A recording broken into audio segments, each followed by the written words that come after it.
Pero mga kapatid, oo, mahirap. Pero imposible bang mapagtagumpayan ang tukso ng demonyo? Hindi. Posible.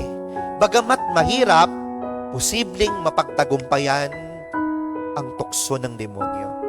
Una, paano? Magsakripisyo.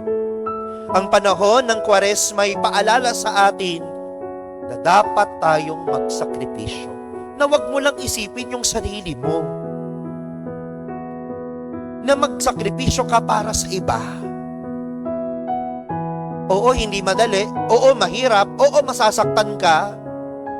Pero ito yung kailangan para ma-realize natin na may mga bagay na mayroon tayong kailangang bitawan na mali at masama sa ating buhay.